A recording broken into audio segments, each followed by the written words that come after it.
all know that the growth of Central Ohio is booming in business and manufacturing and the sheer number of people. But how do we intend to support it all? The Greater Ohio Policy Center was created to champion revitalization, a sustainable growth right here at home. So in this Daytime Focus segment, I'm happy to have Aaron Clapper and Jason Warner joining me, sharing all the ways they have accomplished that mission and continue to do so, because it is something that's going to require a lot of attention for many decades to come. So thank you guys for being with me. Thanks for having us. All right, I want to start by talking about GOPC. You truly are on a mission, Aaron, I'll phrase this to you, to create a growing greener region. So tell us about your work. Tell us about what it is that every day you set out to do here. Sure. We're a nonprofit, nonpartisan organization, and we focus on vibrancy in our communities across the state.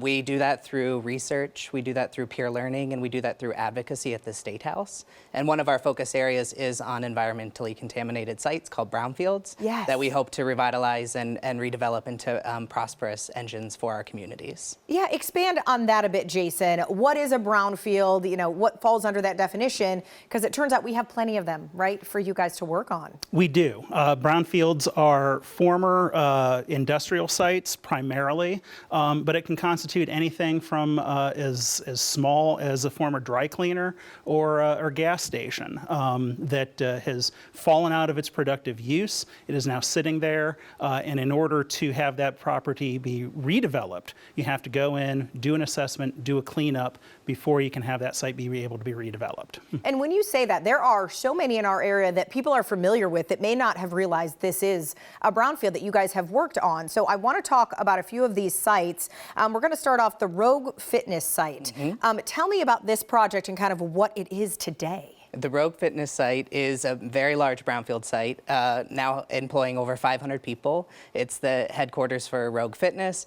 Previously, it was a former warehouse that kind of sat vacant for years and years, really brought vibrancy to the community when it was revitalized, cleaned up, the environmental contaminants were taken away, and now it employs more than 500 people, and it's a huge economic engine for the city and the state in that sector. And it's incredible to look at that. Yeah, we're seeing kind of the today images now, but to look at what it was and what it took to get to that. Are these projects, like, you know, how time consuming are they, Jason? What do you have to put into this to get it to even be usable land?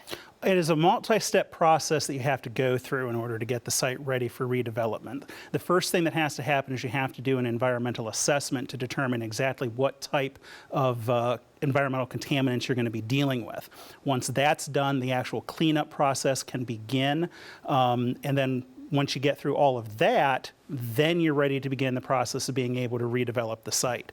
It can be a very time-consuming, it can be a very costly process to do that, which is where programs like the Ohio Brownfield Remediation Program come into play to help communities be able to afford the cost of those remediation processes. Yeah, and as we're looking at the current video right now, that is Harrison West. So we're going to see currently what it looks like as we move on, Aaron, and talk about why there isn't more development than happening. Is it the sheer amount of work that it takes? Is it money? You know, tell us what's going on with these projects. Sure, it's a little bit of everything. Yeah.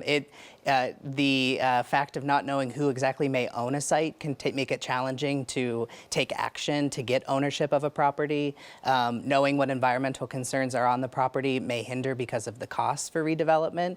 So as Jason mentioned, the state program we had for grant dollars allows communities and local governments to come in and really attack these sites with grant dollars because they can be costly and expensive and they can be time consuming.